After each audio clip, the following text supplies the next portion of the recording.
Okay, Abigail, you'll keep your eye on the room, and if anybody comes in, you'll let them in. Okay, please. Okay. Thank Yeah. you. You're welcome. Okay, it's just getting ready to live stream on YouTube, and then we're going to get started, and it'll be available on YouTube, saved over there.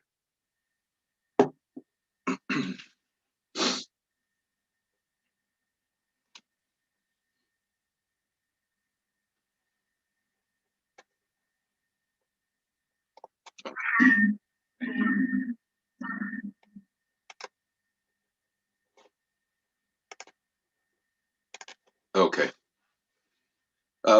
Okay. Hello, everybody.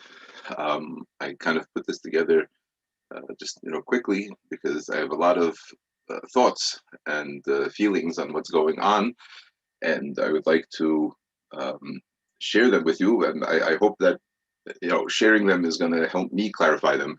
And I sincerely hope that you don't leave this Zoom meeting more confused than you came in, because these are very confusing times, and I'm not here to give any answers to anything.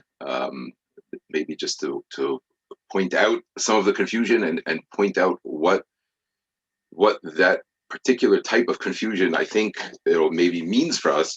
But there's no doubt that we are living in very very strange and very confusing times. Now, I want to preface with one point that I'm not talking here about politics at all. I don't want this to be a discussion about politics.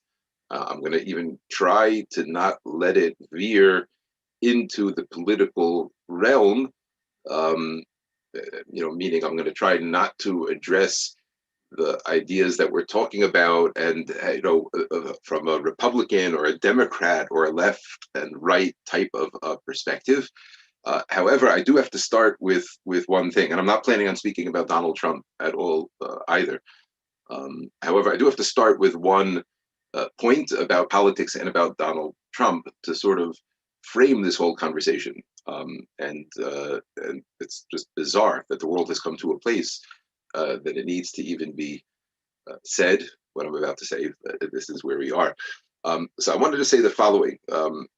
If you are the type of person, any of you who are watching this live, or anybody who's watching this on YouTube, or if it's going to be then still be on YouTube, anybody who's watching this, if you honestly believe and you truly feel inside, and this is your perspective, your truth, if you actually feel that Donald Trump is as bad as Adolf Hitler and al-Baghdadi and Soleimani, and if you feel that Donald Trump is a anti-Semitic, racist, maniac who would, in a minute, if it served his interests, put you and your family in a concentration camp, just like Hitler. So if that's your perspective on Donald Trump, so then I don't think you should watch the rest of this discussion, because I think you'll find this very upsetting. Everything we're going to say, because if that's your impression and that's your reality, that Donald Trump is the biggest evil to exist in the political world stage since Adolf Hitler, if that's your perspective, so then everything really makes a lot of sense to you. Everything that's happening in America, and the big tech and all the repercussions, all of those things to you are fantastic and righteous and just, and even if it's not according to the letter of the law the way that America is supposed to be, but it's in the service of a much, much more important, a much greater good, right? Like, wouldn't we break any laws to stop Adolf Hitler, before 1939? So that's why I want to make this clear. Like, if your perspective is one, and I can't argue that with you or change your mind, then I'm not going to try to, but I'm just saying, if your perspective is one that basically accepts the narrative, accepts the picture that Donald Trump is the greatest threat to the world basically, and to races and democracy and all those things. So then most of what's happening in the world today, would make a lot of sense to you, and you're probably very happy. You probably won't be on this recorded call at all. However, if you are, let's say, like most people who um, let's say, believe that Donald Trump is a extremely flawed individual and not a role model by any means or any standards or any stretch of the imagination, that he is probably an immoral person, and however, that's a far cry from a white supremacist and a Nazi, and and all of those things. So then I think we can have this conversation and we can be on the same page, about what's going on. Okay, that's my introduction, and I hope not to mention Trump or politics unless there's questions that people want me to address specifically. I don't want to address either of those things. However, that's a very important idea in terms of framing the conversation, and sort of framing where we are today. Okay, now that being said, I have been watching carefully, I would say, over the past number of years, what's been happening in American culture. And now when I say America, I want to sort of back out a little bit, and I'm going to say not America. I think America is the country that is right now being most affected by this. But I'm going to be talking about a country sort of online. The Medina that I'm going to be referring to, we're going to read from the Rambam in a minute, is the online community, if you want to call it that, that has sort of coalesced, has been created over the past number of years, where and spilled over offline. Right, now, there's everything that we're seeing today in America in what we would call real life are all things that spilled over from stuff that's been going on Twitter and stuff like that for years, in terms of the level of the rhetoric, in terms of the level of the outrage, in terms of the the level of finding things to be offended by and upset by, and amplifying that. All of those things for a very long time were happening online, and I think it spilled over into the real world over the past 4 years, in an incredibly rapid way, that that now there's an offline online ecosystem. Right? There's a whole group of people, many tens and tens of millions of people, that are experiencing the world sort of as if it was Twitter, and interacting with the world in a way that really has not happened before. And that's also a major part of the confusion. So I also want to make that point clear. This is not an anti-America talk at all. This is, this has nothing more to do with America specifically than any other place in the world, except that it's taken over in America in a very strong way in recent times. Okay, now the phenomenon that I've been following for the past number of years, is the erasure of objective truth, the doing away with the concept of something that, like, we should all really be able to agree to. We should all be able to look at certain things and agree that there's a certain starting point. There are certain facts. There's certain, a certain basis in fact that we can all start from, and then we could discuss and we could form opinions based on the facts that we share. What has happened over the past number of years and accelerated tremendously, I believe, since George Floyd's death, I think since the BLM uprising, let's say, over the summer, all of these points, all of these, not even sure what the right word for it is, all of these notions that were sort of hiding under the purpose bubbled up, and it came out into a very, very powerful, real way. And that is this idea that there's no such thing anymore of an objective reality that we are all looking at and speaking about and basing our opinions on. We now have a situation where what is considered to be the reality is radically different depending on who you are, depending on where you're getting your information from, depending on who your social group is, online or offline, right, will determine a great deal of how a person's perspective, not perspective of reality, of what a person's picture of reality is. And this is something. Look, I'm an adult. I've been around for a while. I follow the world. I've never been, even in my days of heavy kollel learning, 13, 14 hours a day of learning. I always, in my downtime, was interested in culture and interested in what was going on in the world and in political movements. And I've never seen something like this before. I've never experienced. And I think it started with Donald Trump. I think the perspectives on Donald Trump to a large degree were like a turning point in this way. However, where it's gone over the past 4 years and the extent to which people can look at the same thing and come out with completely different facts, completely different perspective on reality, to me is a new place for us in terms of our culture. It's a new place in terms of where we are, and it's a very scary and important phenomenon to be aware of and to be tuned into and to understand the repercussions of.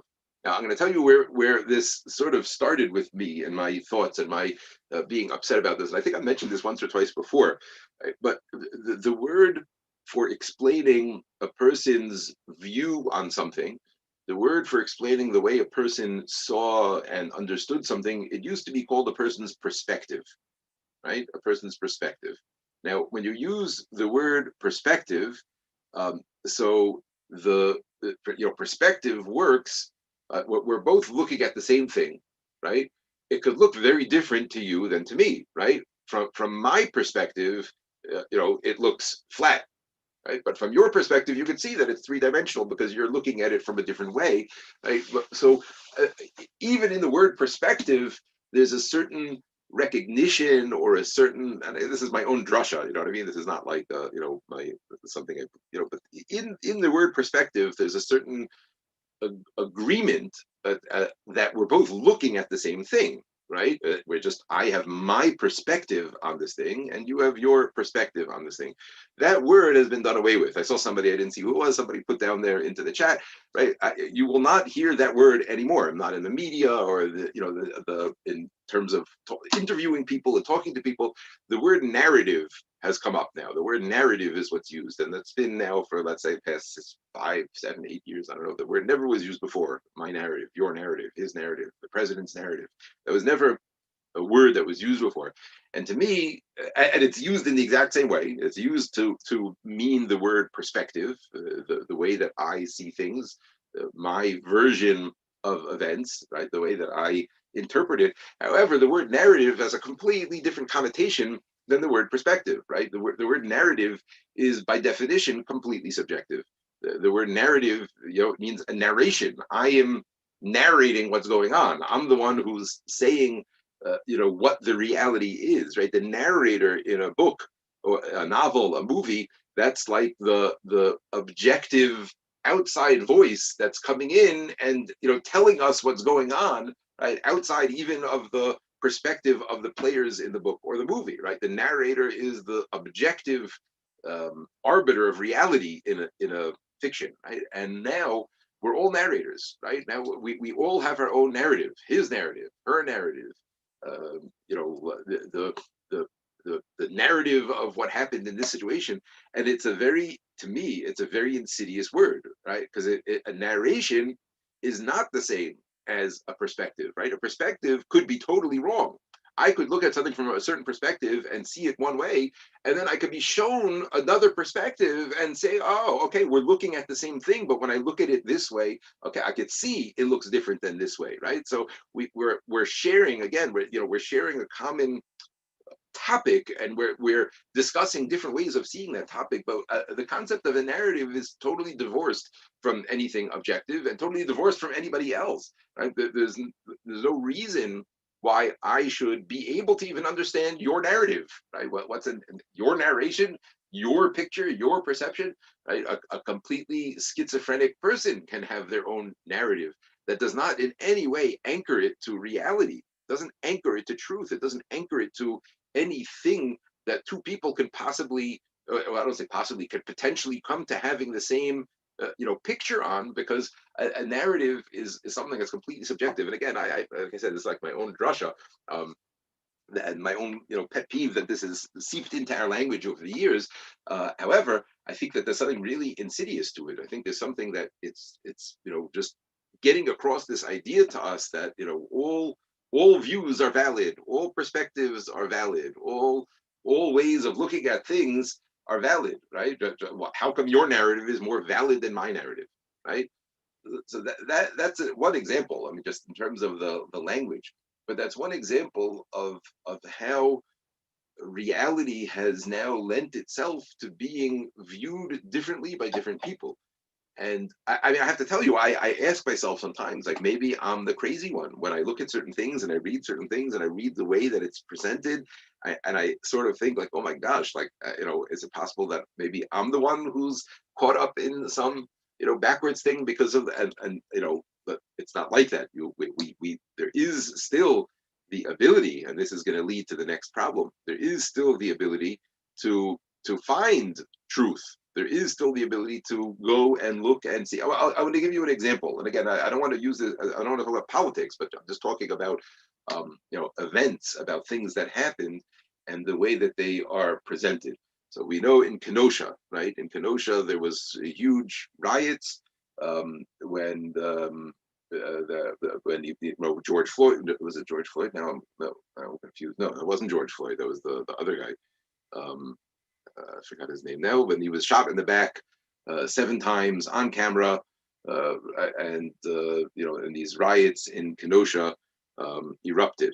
Okay, and a big segment of the country was rallying around the person who was shot in his back, who survived, and a big segment of the country was rallying around the police and and trying to support the police.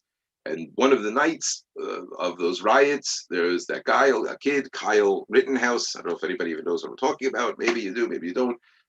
There was a guy, he was like a 16, 17-year-old kid, and he was there, helping people and cleaning up graffiti from the night before and protecting things. And during a night of riots, he shot and killed 2 people and, seriously wounded a third.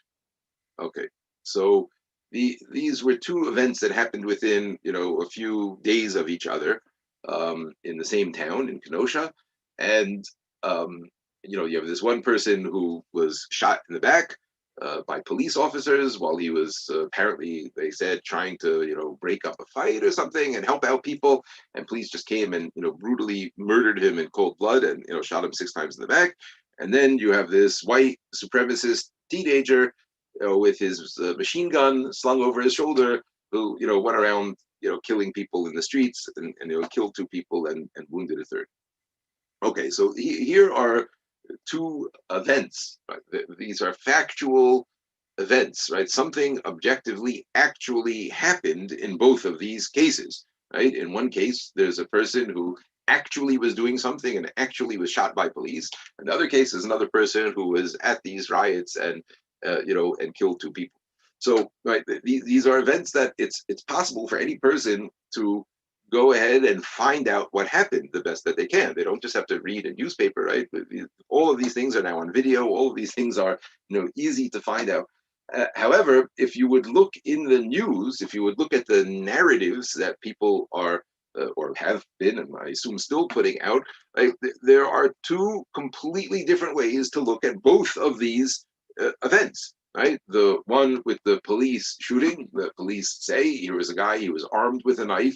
He was not there breaking up a fight. The police were called because of him, because he was trespassing in the house of a woman who he had formerly assaulted, and and he wasn't leaving. And the police came and they tasered him, and it didn't stop him. And he went to his car to reach for a weapon, so they shot him.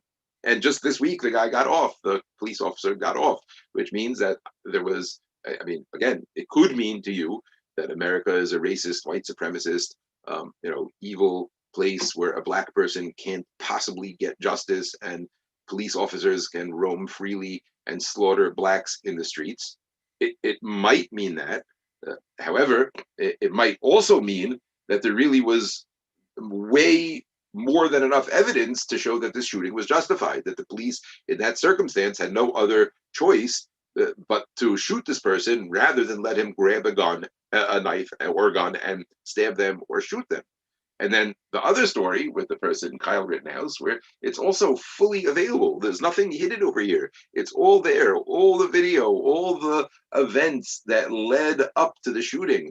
The guy who sounds like he was Jewish, Nebuch, who was killed, one of them, Joseph Rosenbaum or something is his name. I don't know. This video of him earlier, cursing people out, say, yeah, you want to shoot me? Come shoot me. I'm not going to repeat the words he said.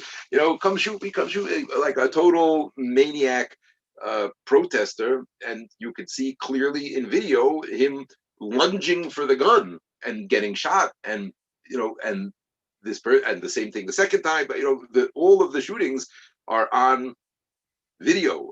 A person can look and see and decide for him or herself what happened over here. Obviously, there's more to it. Obviously, there's a lot more, right? But there's no question that to call this a white supremacist slaughter in the streets, first of all, the people he killed were white, which that's just like a thankful coincidence, because if they were black, it would have been that much worse. It's the way that a person will see what this guy did as a white supremacist vigilante. And this is not just like some people. This is the way the media portrays them. This is the way the media, politicians, anybody who wants to, right? Anybody who has anything to gain by furthering this perspective, anybody who has anything to gain, even though again, there's not a shred of MS here. There's no MS to either of these cases. There was no MS to the case of the shooting, the first one, where that he was there breaking up a fight and he was completely unarmed and it was completely unprovoked. That it's absolute total sheker. It's not that's not a narrative. That's sheker, right? And again, if that could have been a person's perspective, but when you show a person video and you show a person what happened and you explain to a person the facts, etc., that would change their perspective, right? If we agree that there's something objective that we're looking at and we have different ways of seeing it, you can bring me around to your way of seeing it by showing me, oh, wow, you know what? I didn't see that angle. I only saw the angle of the shooting that it looked like it was malicious. But now from this angle, I see it was self-defense. But that's just not what happens anymore. That's not what happens in the world. There's no such thing as people taking a step back and trying to see something. And I got into this whole discussion of Kyle Rittenhouse and this because I said to you, I myself, when you see how it's portrayed, in certain ways, I say, well, maybe I'm the crazy guy. Maybe I'm the one who's, buying into right-wing nut philosophy, propaganda, and seeing this white supremacist murderer who would probably shoot me and my whole family because I'm Jewish. But it's not true, because the information is there and it's available. And to see this go on over and over and over. And again, like I said, I don't want to veer into politics, but the way that Donald Trump has been portrayed and the things that people say about him that are just allowed to go, you know what I mean? And to, how many times has Donald Trump been compared to Hitler? How many things has Donald Trump done that have been compared to Kristallnacht, to concentration camps, to the rounding up of the Jews and all of these things? This is like, every day this goes on.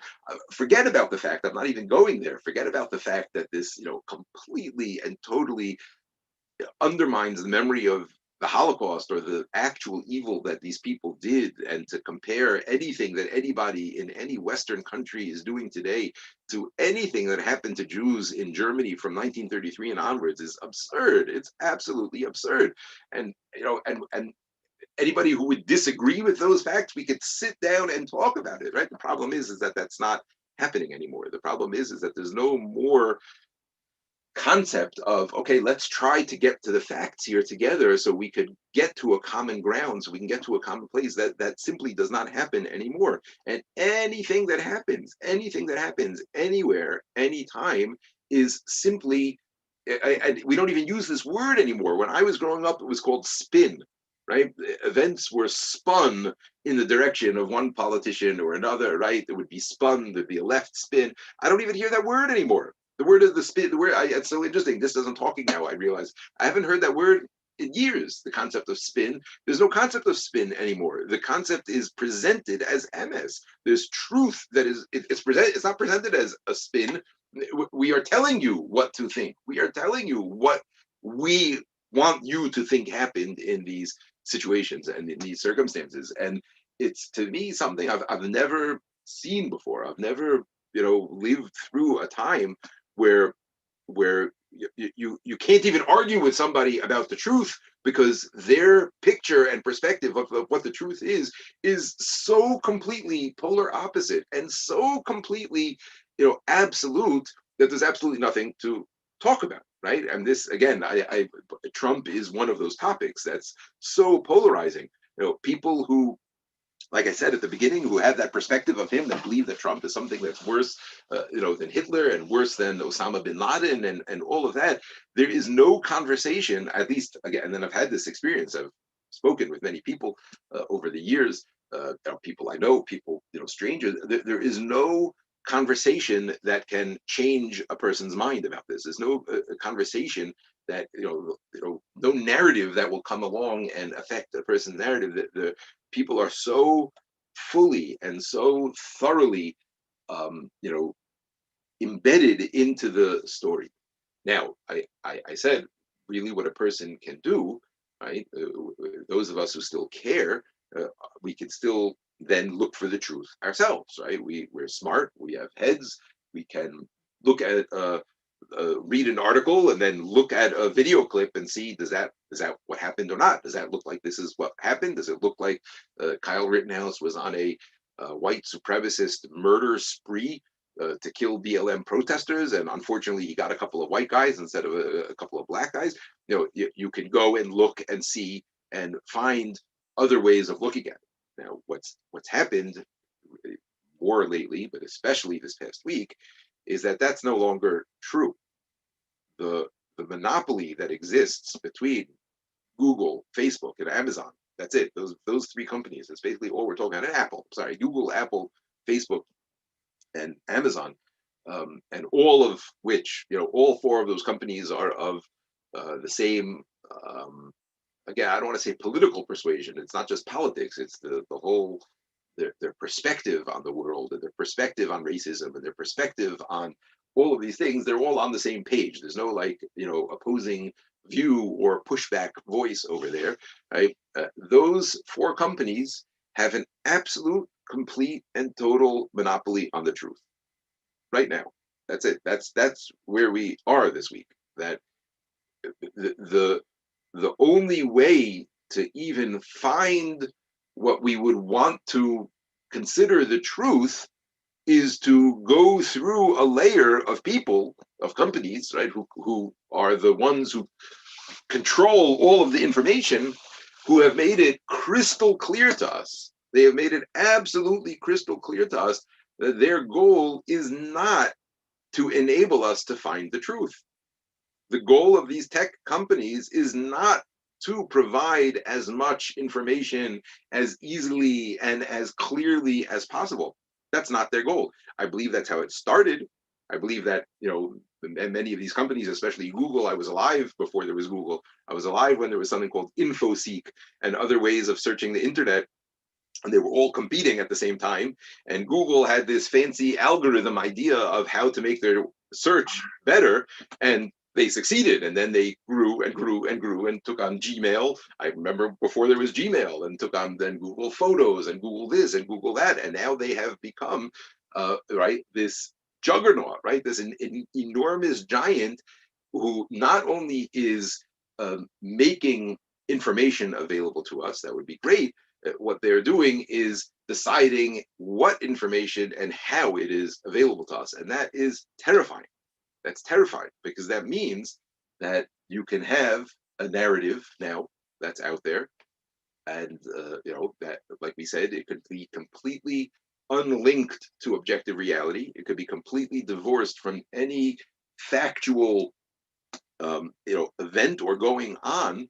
And now we're at a place that we don't know that we can even find the truth. We don't know that we can even go and look online and search and find the opposing perspective. And I've seen this in many different ways, and it's just very it's very strange, but it's just getting more and more.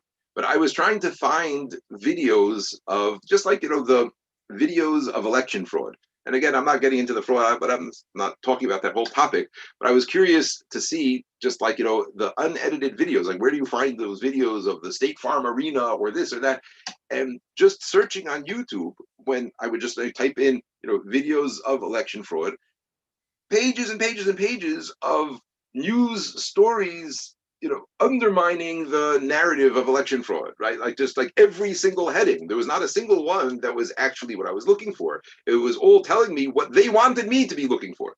They wanted me to be looking for all of the articles and all of the explanations and all of the pundits that explained why this election was totally valid, and that there was no and I couldn't find it. It took me a whole bunch of different searches. Like I couldn't. I even tried searching for like Fox News, this and that, and we had to scroll way down to find it. Now that's absurd, and that's only a person who would know that there's something more to look for that would do that. But picture your regular person who wants to find out something about oh, I heard there's videos of election fraud. Somebody told me. They look online. All they're going to see is hundreds of videos posting showing how election fraud was not even possible, and that person walks away with, okay, well, those people talking about fraud are crazy.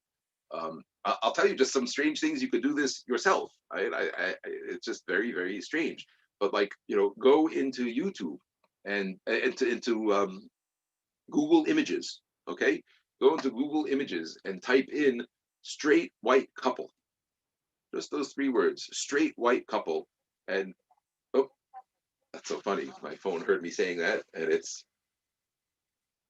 funny. Okay. Yeah, and look at the pictures that come up, right? And then type in, a gay black couple and see the pictures that come up, and see which search you feel gives you the more accurate search of what you were actually looking for in those images. You could type in, Renaissance paintings, and they show you, paintings, not the most famous ones. They'll show you paintings of minorities that were painted in the times of the Renaissance. It's a very it changed. It used to be that their algorithms and the way that they were presenting information was for the sake of the presentation of the information. However, the mission of many of these tech companies has changed, especially over the past 4 years. And now they're in a position where the truth, the way they see it, and the important things to know the way they see it are what they show us. And anything that doesn't fit that narrative, anything that doesn't fit their version of the truth, even the president of the United States, sitting president of the United States, who again does and says all sorts of irresponsible, crazy things, right? But can anybody actually, I mean, it's just so absurd. It's so absurd. Can anybody actually tell us that Donald Trump's tweets were more destructive than all the tweets of people that were encouraging rioting over the summer? Is that really defensible? Is it defensible that his tweets are really worse than the Ayatollah Khomeini of Iran, than China, who tweets about their concentration camps with their Uyghur minority Muslims that they're sterilizing and re-educating and boasting about it? The idea that Donald Trump is the biggest evil force on the planet right now, and therefore the entire tech establishment is justified in silencing him, and not just him, but anybody who vocally supports him.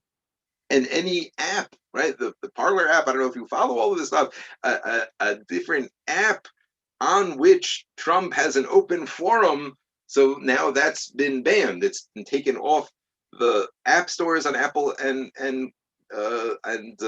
Android and Google, and it's been taken off of the Amazon servers, so it can't even work anymore, right? While meanwhile, ISIS had accounts on YouTube and Facebook, and and every evil organization in the world is still doing that. And to me, the way that truth has been twisted around and manipulated and gaslit the whole country with the way that truth has been twisted is terrifying. It's terrifying, and the this step that happened this past week with big tech, like totally coming out of their hiding place and showing us completely that their commitment is not to you and me. Their commitment is not to your and my ability to get the information we want. Their commitment is to making sure the information that they feel is what we should have is what's out there. Right? So that should terrify all of us. That should really give us major pause if the way that we communicate with the world, the way that we take in information about the world, the way that our perspectives and our narratives are formed are through this filter and through this lens. I think that that's something that everybody now has to be taking a step back and thinking about very carefully. And is this really the world that I want to further be embedding myself into? Is this the reality that I want to be surrounding myself with? Right? It's mamash like a fake layer of reality that overlays the real reality, but nobody bothers to look. And now increasingly we can't even find what the real reality is, so we all just have to accept this overlaying layer, and which is basically whatever they tell us. And now that the country is in the complete democratic control, and this is not a political statement, this is a big tech statement. The big tech monopolies, they have nothing to lose at this point by going all out in this direction, right? And they have nothing to lose. Who's going to criticize them for stamping out any sort of conservative, right-wing type of opinion? There's nobody to stop them, and on the contrary, they're only going to be getting further and further encouragement to increase this type of behavior. And that to me is extremely disconcerting and extremely troubling, and something I think we all have to think about very, very seriously. Now, how this all ties in to WhatsApp and what's happening now, I think part of it is just the timing is really bad. This WhatsApp change has nothing to do with all of this stuff that's been happening in the world.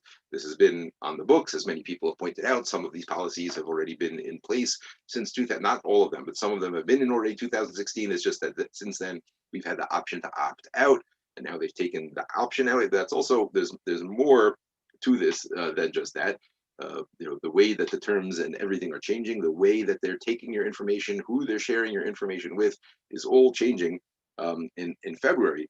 And why is that significant?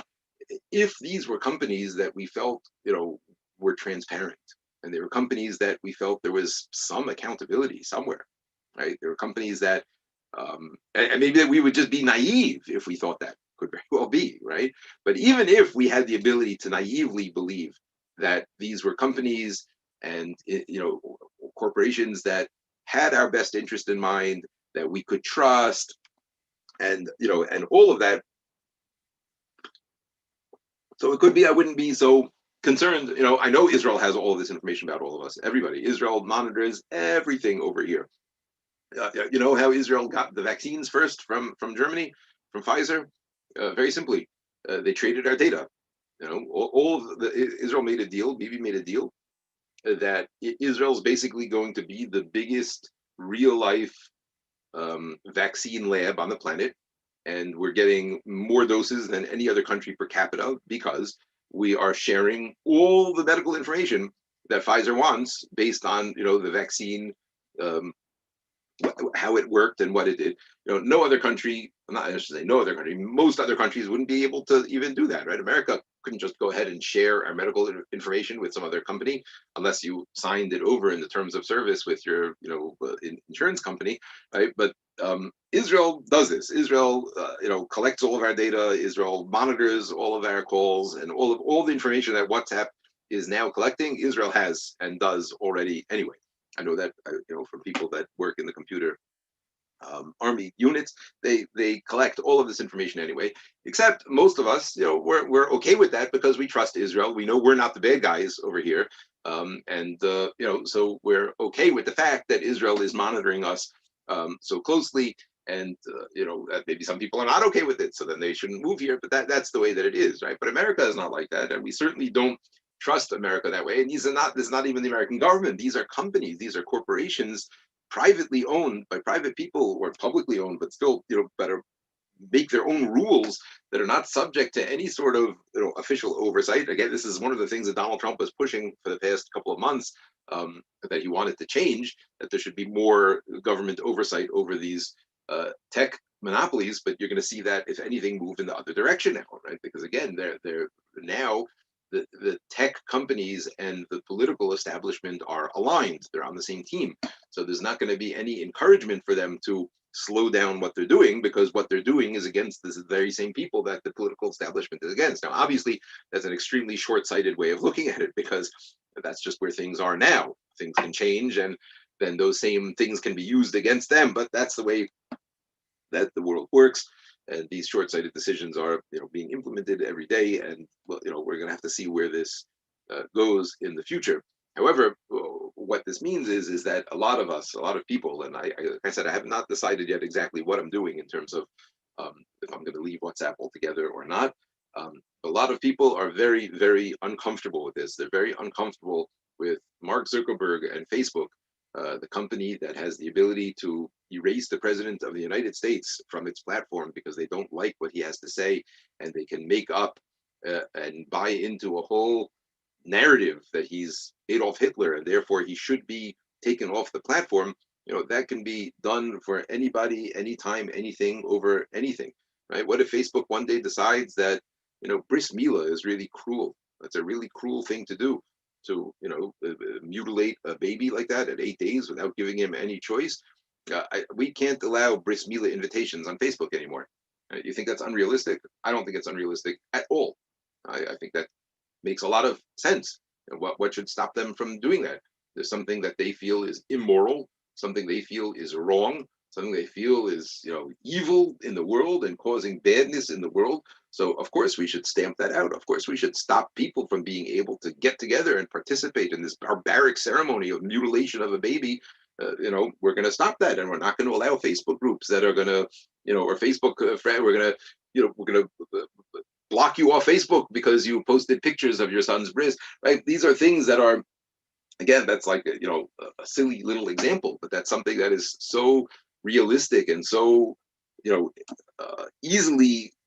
We're so right there already. You know what I'm saying? We're right there already. At this point, it's over politics and political views. It was over COVID views, right? On Facebook and YouTube, they were taking off any videos that were not in accordance with the World Health Organization's COVID guidelines, right? It's just, this goes into every single area of life, and it's something that I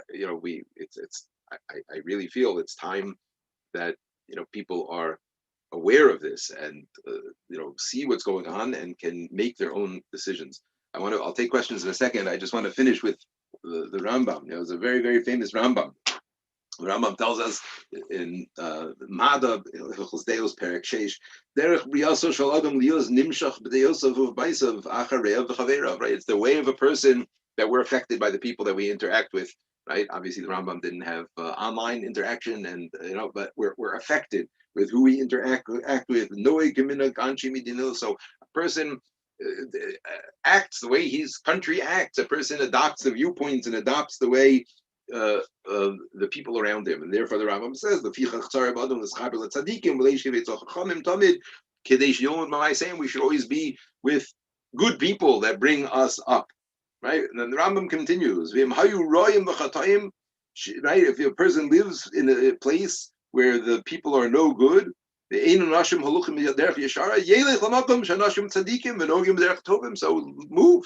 move. If you live somewhere and you're interacting with people who are not good, they're not a good influence on you, so move. Don't stay there. Yeah. And let's say you can't. Let's say everywhere you know of is like this. Everywhere you go and everywhere you turn. It's interesting. The Rambam says "Kamoz manenu," like our times. Yeah. Yeah. Oh, so let's say there's a good place you could go, but you can't get there Yeah. So yeshiv levado yechidi. So sit alone. Don't go out. Don't go out and mingle with your neighborhood. Don't go out and be a part of the culture that you're in. If it's a bad culture, stay at home. Vim hayu royim lechatayim she'in menichem oso leishev b'medina elaim came nisari v'mayim. And let's say they don't let you do that.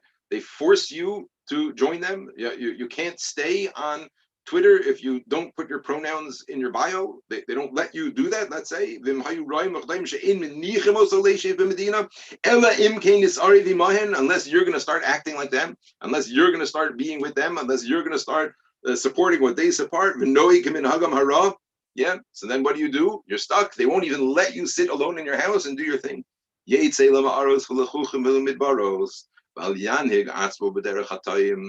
it's time to leave. It's time to go into the caves and the deserts. That's why I put the desert in the background here. That's my desert because of this Rambam.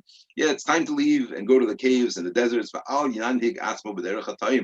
Don't do it. Don't join up with them. Don't say, okay, this is where I am. This is where I live.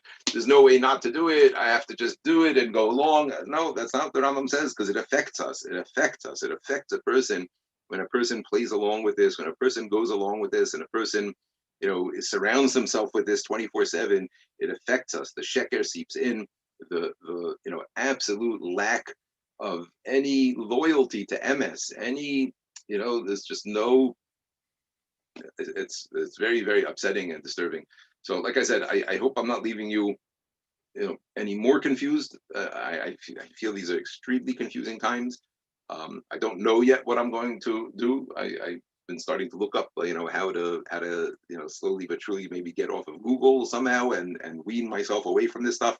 I just feel that we are in an unprecedented place, that we have all given over tremendous power over our lives, not like our personal lives, but like the information that we get.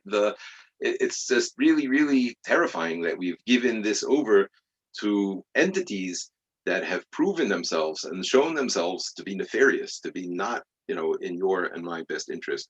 And I feel that this is a very, very important topic. I want to just finish with one last idea because a lot of people have brought this up with me, and I just want to make this point specifically, that people have mentioned that Telegram specifically is a dangerous app. Because unlike WhatsApp, in Telegram you could search for things and you could join groups and people can contact you. You didn't ask to contact you, etc. I understand that, and I definitely. Accept that if there's a risk involved and a person feels that this is not for them, and so don't do it. Stay away from it, and don't jump over because of this and find some other thing. Then, if Telegram is going to be the same ra for a person, or worse, so then don't do it. My feeling when it comes to these things in general, like cell phones in general and the internet in general, is that we are responsible adults if we are, and that these are tools, and just like any tool can be used for good or for bad, and for tremendous positivity and tremendous kedusha or for tremendous ra, a person should only use it if they are responsible and know that they can use it in the right way. If you're the type of person that has been on the internet for many years and Facebook for many years and never looked up bad things that you shouldn't be doing and trying to, so I don't see why Telegram is more of a threat than that. If I'm wrong and somebody wants to explain it to me, please feel free to message me or whatever. But my I don't know. And what's to stop Telegram from doing this in a few years? Also, I don't know. Maybe they will, and then maybe it'll be time to go back to the olden days. I just don't know. I'm not sure what to say. But my point is that with all of the benefits that we all have from technology and all of the benefits that we all have from using big tech, I use my Android phone and I use WhatsApp and all of these things. That doesn't mean that it's a given that this is the way that life has to be. And it doesn't mean that if the trade-off is too big, if it becomes too big of a trade-off for us to be plugged into the digital world, so then considering unplugging to some degree, to me, is something that makes a lot of sense. So that's what I wanted to share with you all. About 10 minutes left until I have to start Shachar. So if there's any questions or anything, I'll be happy to address anything. If somebody wants to just jump in, yeah, go Brother ahead. Dean? Yeah, go ahead. It's a Darren John Isabeg. Just first of all, thank you so much for the crystal clear clarity on this whole matzav. Um, I'm what I'm personally struggling with right now is seeing people who we would consider real B'nai Torah, but their stand on everything that you're saying is the opposite, and it's really confusing because on the Specifically about the politics. yeah, because they really are B'nai Torah for all intents and purposes. And until we would hear what they would say on everything else, we hold of them and we would ask them halachic shailas and get their hashkafa. But then their everything else is like seems totally off. So what do you do with that? So that, I mean, that's interesting. I have not come across that myself. I know I've Oh, heard yeah. I heard this from you specifically. So it's a little bit. The one thing I have come across, which I'm not, I don't think this is what you mean, but I'll say this. I have seen.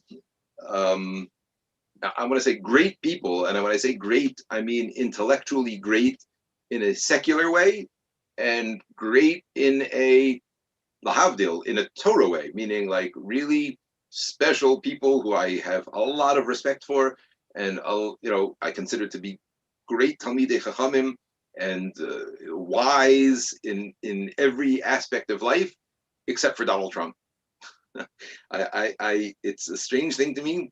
I have found that again, that this is not. I wouldn't extend this to politics in general, which is why I'm not sure if I understand exactly what you're saying. But I have seen, there's this idea what people call TDS, Trump derangement syndrome, which probably most of you have heard of. Right? That's this idea that Trump has the ability to actually derange a person.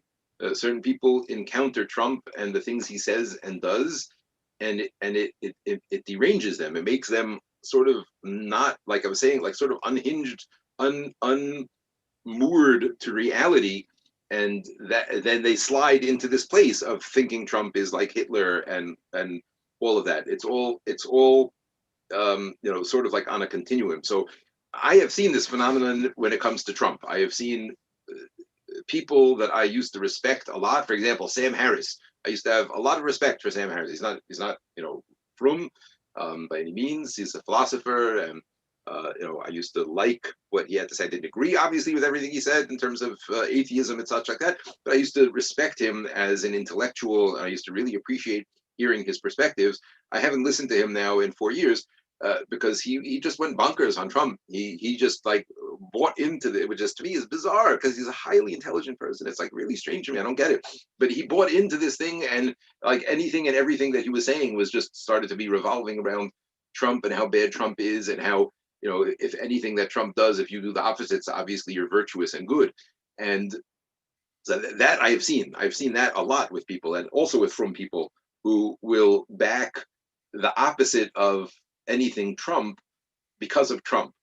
So I don't know if that's what you're talking about. It's a weird thing that I have encountered, and I don't know exactly what to make of it. I hope it's going to disappear once Trump disappears from the political landscape. But there's no question that he himself, as a person, was extraordinarily polarizing. Right, like he brought out the most polarized views when it comes to people. But when it comes to the other thing that you're saying, I mean, you're saying that there are rabbis who are B'nai Torah and Torahic people, but they're supporting BLM, and they're saying that America is an inherently racist place where police have free reign to mow down blacks on the street with guns. That's what you mean? No, they didn't support BLM, but they're very anti-Trump. And there was one specific case where one of the rabbis were saying that he was talking about what happened on Capitol Hill, and he was saying that it's that you can't compare what happened on Capitol Hill to what was going on in the summer and all the BLM riots, meaning that Capitol Hill was much worse. Okay, I mean, I don't want to, like, I guess I don't know, like I said, anything Trump related, I know I'm picturing certain people that I don't bring up anything having to do with Donald Trump, because like I said, these are Rabbanim I'm talking about, people that I respect But a is lot there and have not a reflection on their on on their Torah. I don't know, like it's hard for me to separate this craziness with Trump with their Torah, with who they are as a Torah Jew. Do you understand what I'm saying? I do. I know what you're saying, and it's only because of the caliber of people that I have encountered this with that I see this as the Yotze Min HaKlal. So again, I can't talk about any specific person. I don't know who you're talking about, and if you want to maybe send me privately something, but I in this one area I am forgiving, meaning people who, let's say, I respect them in every other way, but just when it comes to anything Trump, have some weird blind spot. I don't know what to make of it, and it does bother me, but I've accepted that that's a reality. And to me, no, it does not go and seep into all other areas of Torah or Hashkafa. But it's bothersome. It's weird. I agree with I agree with you. But like I said, I've seen it by people who are way greater than I am, and really great people, and it's just I leave it as a tzarech iyun. Like, I don't get it. I don't get why they are so like this about this one person and anything he does or says. And I'm saying even people who criticized the UAE peace deal with Israel because it was from Trump. Like, what are you, like, I don't get it. But okay, like I said, I can't, I don't know, I can't explain that. Let's say, right, to me, that's like the smallest kasha among all the kashas that are here. For whatever reason, we see that he has the ability to polarize people like this. The honest truth is, I found it more by people who are not really plugged into politics. People who are not really following the news, and people who kind of just like hear what everyone mainstream says about Trump and refuse to hear it otherwise. I have not actually found that by anybody who that I think follows politics and actually reads what's, you know what I'm saying. So I don't know. That's not true. I take that back. I've seen it also by people like that. I don't know. Somebody else had a question. Yeah. Stephanie. Yeah. Yeah. Also, it's like, it's such a big thing with the vaccinations now. Like, there are so many videos up on YouTube from also people who, like, people know that they have a reputation as B'nai Torah, right? And one rabbi says this, like, it's apparently an avera and an isur to take the vaccine, and another rabbi says you have to. It's like even a requirement, and it's so confusing. And right. So I think it's very, very, very important for something like this. Asay l'charav. You have to have a teacher, a rabbi, a mentor, somebody. And when it comes to something like this that is just so confusing, you can't do your own research, right? That's not something you can do in a situation like this, even if big tech was on your team, which it's not, right? But you can't actually do your own research when it comes to something like this. So I when it comes to this, I'm a very big proponent of having a mentor. If it's a rabbi mentor, then you just follow what they say in terms of, again, assuming that you trust that they know what's going on, and that you're not just blindly following somebody who doesn't know anything. But I've said this throughout COVID. My perspective on COVID and how I have treated it is straight from Rav Asher Weiss from beginning to end. I think if it were up to me personally, I would have done things very, very differently. And I'm not saying that in a critical way. I think I would have been wrong. I think I really do believe that the way that Rav Weiss is dealing and has been dealing with COVID from the beginning is the right way. Not that I have the right to an opinion, let's say, and my it's this is a complicated thing, because my feeling about the vaccine is different here than in America, and I think my feeling about COVID in general is just very different. Right? Israel is a country, right? We're about 7-8 million people over here. There's nobody gains anything over here by people being out of work, right? It's not like America or other places that, like, people gain more power because people are out of work and impoverished.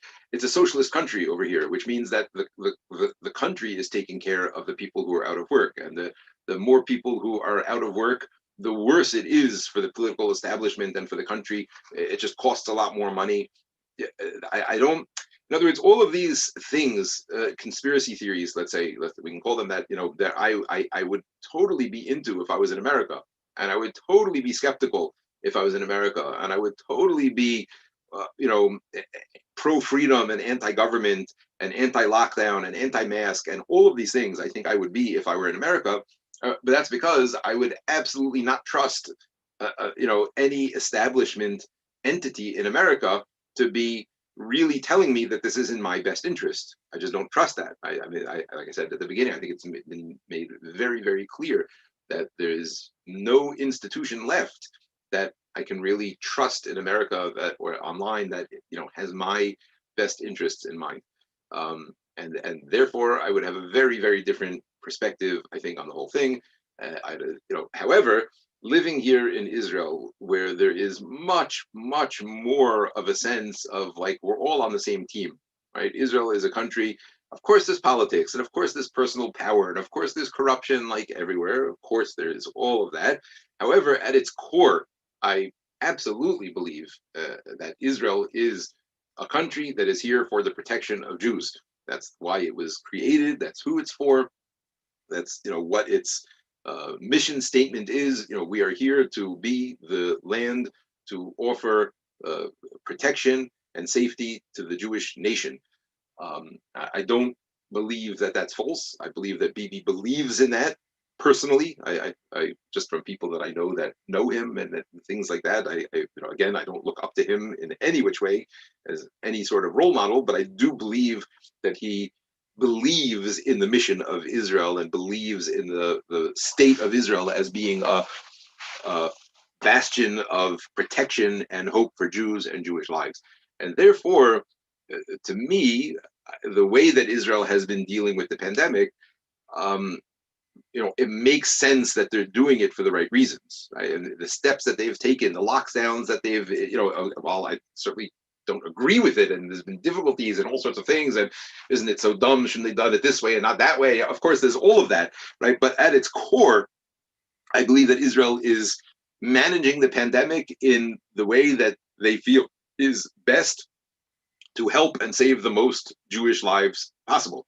And that being the case, I'm less skeptical about a lot of these things. And I have to tell you, we have an outbreak right now of COVID in school, and all of Shana Aleph, who is like one capsule, they all are getting it, no matter what rooms they're in, no matter where, it's spread through the whole Shana Aleph. Not a single Shana Better and not a single staff member caught it. And we the only difference between Shana Bet, Shana Aleph, and staff is that we separate from them. We wear masks, we teach behind plastic, we socially distance. So to me, in my small one anecdotal experience of a COVID outbreak, all of these things worked. The social distancing and the masks and the separation, it worked. It contained the outbreak to only the people who were all living together, who were expected to get it, and nobody else was getting it. And so that also to me kind of showed me like, okay, so is it coincidence? Maybe it has nothing to do with the masks. Maybe only the germs were shared up in the dorms and not, who knows? But I'm just saying that to me, the way that Israel has handled this from the beginning, we felt they were doing it in order to save lives and help the population, and not for some nefarious, underhanded reason.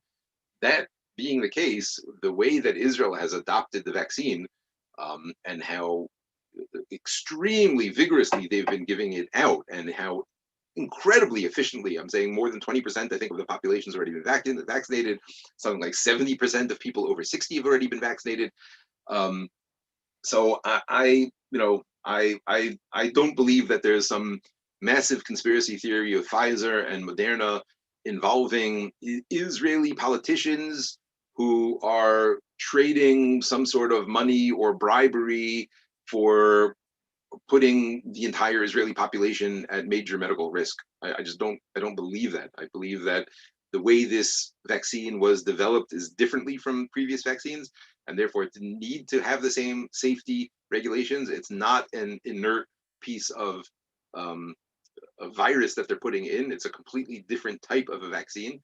And so it does make sense to me. Again, I'm not a scientist, I don't know, but from anything that I've read or seen about it, it makes sense to me that they were able to get this tested and out faster than usual. And you know, I'm getting a vaccine as soon as I can. My mother-in-law got a vaccine. Rav Asher Weiss, you know, got himself vaccinated, got his 92-year-old mother vaccinated, who Baruch Hashem Zol Zayin Gesund is well and, you know, lived through the vaccination and is still strong and doing well. So you know, my personal take, anybody who asks me personally, I think it's the right thing to do.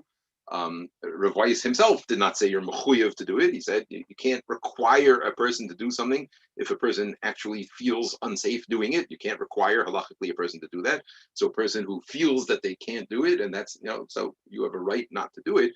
However, Rav Weiss, and I agree with him, it's the right thing to do.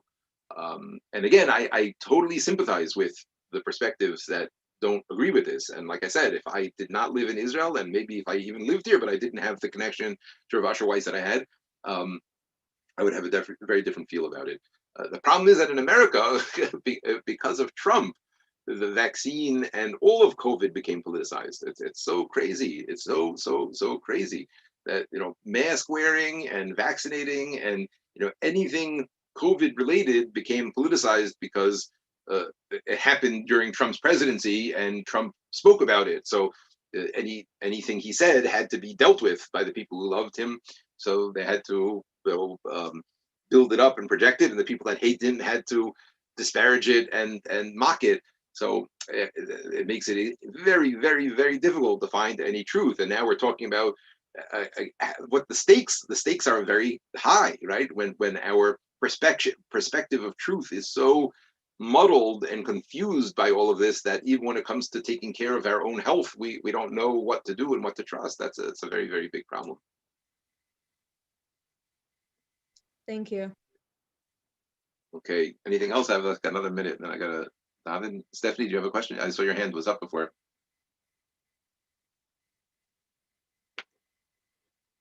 I'm really scared now. No. Well, I mean, I'm not sure what, but you should be very aware. No, nobody's coming to take you. It's not scary like somebody's coming to hurt us, chas v'shalom. It's just scary that we have to know where our information is coming from, who is it coming through, and I believe like a very healthy skepticism and a very, you know, is important. Okay. Anybody else? Yeah. All right, everyone have a, Oh, I see you. As your hands up, you're saying hi. Great. Okay, fine. All right, everybody. Very nice to see you all. Hatzlacha, Davin, and let's not forget. Obviously, Hashem's in control, right? I mean, like we have to say that. I should have said that in the beginning. Actually, I meant to. You know, this is all everything. Hashem is in control. Hashem is running the world. Obviously, this is a part of where the world is headed and how it's headed that way, and it's going to be all interesting to see afterwards. You know what I mean? How it all works out. But this, you know, obviously, let's not forget bitachon and Hashem and. He's more powerful than Trump and Google. All right, everybody. Have a great day. Good night. Thank you.